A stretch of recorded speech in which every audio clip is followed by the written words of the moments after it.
Você está no canal Eu Estudo a Lição com o pastor Samuel Camilo. Hoje é domingo, dia 2 de março de 2025. E o tema que estudaremos na nossa lição da Escola Sabatina será Um Anjo Atrasado. Um tema bem interessante, não é mesmo? O texto que serve como base para o nosso estudo, Daniel capítulo 10, a partir do verso 1, que diz assim: No terceiro ano de Ciro, rei da Pérsia, Daniel, chamado Beltesazar, recebeu uma revelação. A mensagem era verdadeira e falava de uma grande guerra. E numa visão veio-lhe o entendimento da mensagem. Naquela ocasião, eu, Daniel, passei 3 semanas chorando. Não comi nada saboroso, carne e vinho, nem provei, e não usei nenhuma fragrância perfumada, até se passarem as 3 semanas. No 24º dia do primeiro mês, estava eu em pé junto às margens do grande rio Tigre. Olhei para cima e diante de mim estava um homem vestido de linho, com um cinto de ouro puríssimo na cintura. Seu corpo era como o berilo, o rosto como relâmpago, os olhos como tochas acesas, os braços e pernas como reflexo de bronze polido, e a sua voz era como o som de uma multidão. Somente eu, Daniel, vi a visão. Os que me acompanhavam nada viram, mas apoderou-se deles tanto pavor que eles fugiram e se esconderam. Assim fiquei sozinho, olhando para aquela grande visão. Fiquei sem forças, muito pálido, e quase desfaleci. Então eu o ouvi falando, e ao ouvi-lo, caí prostrado, rosto em terra, perdi os sentidos. Em seguida, a mão de alguém tocou em mim e me pôs sobre as minhas mãos e os meus joelhos vacilantes, e ele disse: Daniel, você é muito amado. Preste atenção ao que vou lhe falar. Levante-se, pois eu fui enviado a você. Quando ele me disse isso, pus-me em pé tremendo. E ele prosseguiu: Não tenha medo, Daniel. Desde o primeiro dia em que você decidiu buscar entendimento e humilhar-se diante do seu Deus, suas palavras foram ouvidas e eu vim em resposta a elas. Mas o príncipe do reino da Pérsia me resistiu 21 dias. Então Miguel, um dos príncipes supremos, veio em minha ajuda, pois eu fui impedido de prosseguir ali com os reis da Pérsia. Agora vim explicar-lhe o que acontecerá e ao seu povo no futuro, pois a visão se refere a uma época futura. Um texto realmente tremendo, um texto desafiador, é bem verdade, mas a gente vai ter a oportunidade de poder entendê-lo daqui a pouquinho. Mas antes, deixa eu mencionar a você que hoje é um dia muito importante para a minha família. Meu querido sogro, o seu Elmiro Oliveira Pereira, completa mais um ano de vida. Na verdade, hoje ele completa 80 anos de idade. Essa é uma das razões pelas quais eu estou aqui no Rio Grande do Sul, hoje comemorando com ele essa data tão importante. Meu sogro, que Deus te abençoe grandemente. O senhor é uma grande inspiração para a gente, um homem de Deus, um indivíduo que tem um legado tremendo junto da família, nas igrejas por onde passou. O senhor é uma verdadeira referência. De coração, eu amo o senhor. Que Deus o abençoe grandemente. Daqui a pouquinho eu volto para a gente conversar sobre o texto que a gente leu agora há pouco.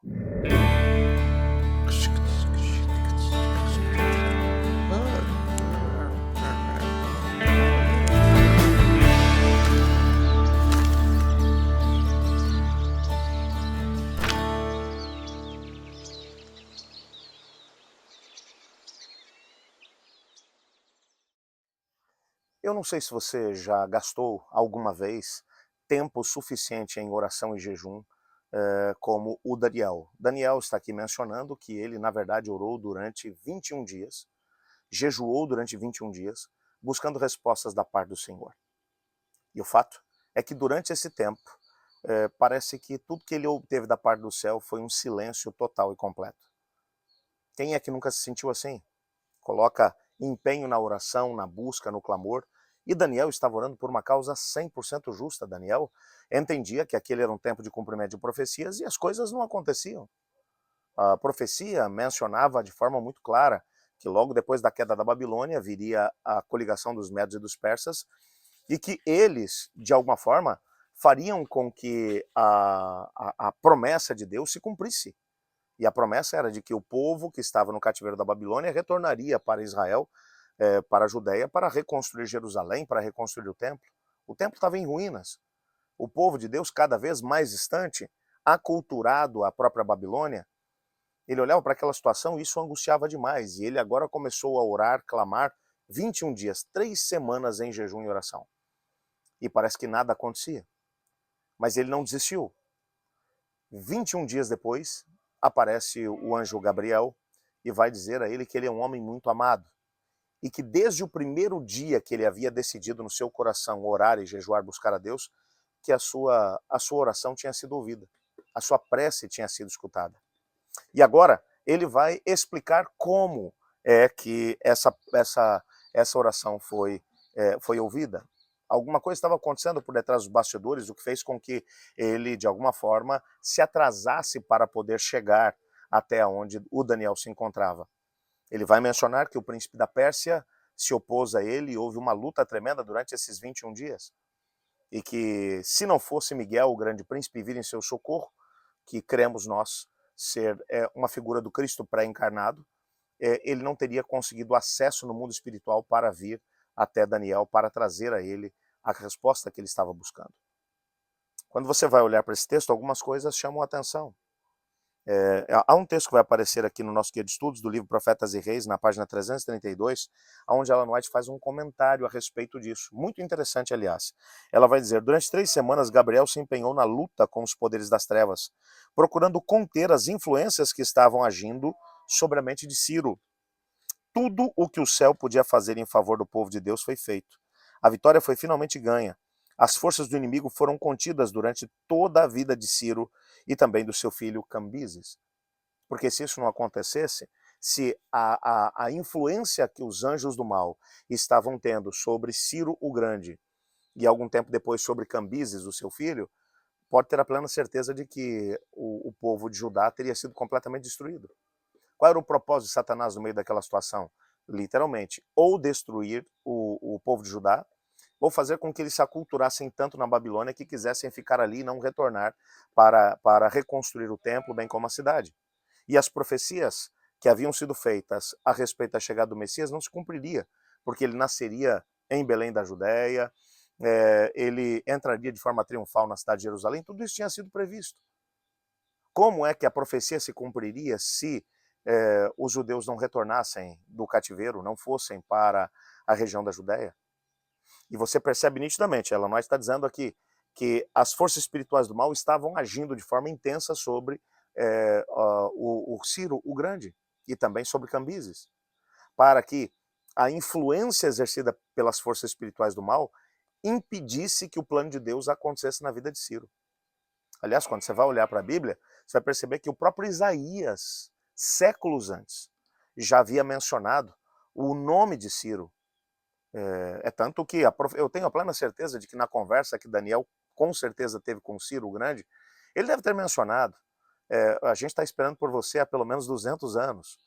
As profecias do nosso povo mencionam exatamente isso.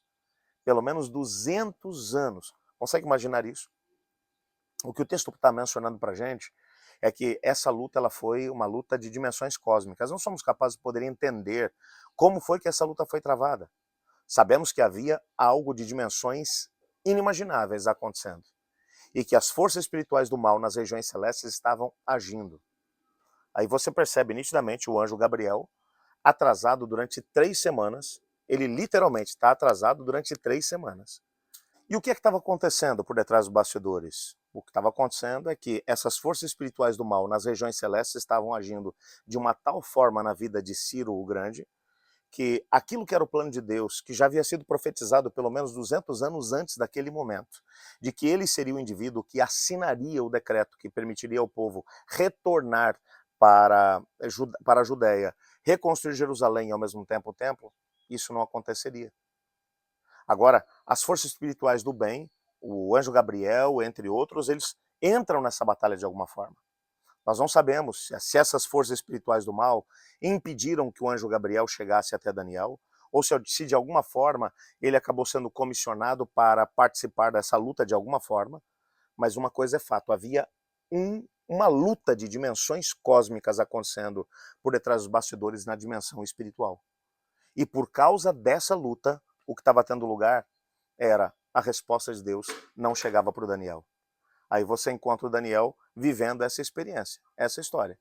O pobre do Daniel está orando e tudo que ele tem como resposta é o silêncio de Deus. O que eu achei muito interessante, aquilo que o autor da lição ele menciona, ele vai trabalhar aqui o seguinte detalhe, ele vai mencionar que para que o grande conflito, ou para que o conflito cósmico possa acontecer, Deus não deve exercer todo o seu poder. Até porque, se Deus exercesse todo o seu poder, com a força de um pensamento ou de um estalar de dedos, ele destruiria completamente as forças espirituais do mal. O inimigo precisa receber alguma liberdade e poder autênticos, que não podem ser removidos de maneira arbitrária, mas restringidos por algum parâmetro conhecido por ambas as partes, cujos detalhes não nos são revelados. Dessa forma, parece que dentro do conflito cósmico existem alguns parâmetros aos quais até os anjos de Deus se submetem, o que podemos chamar de regras de engajamento.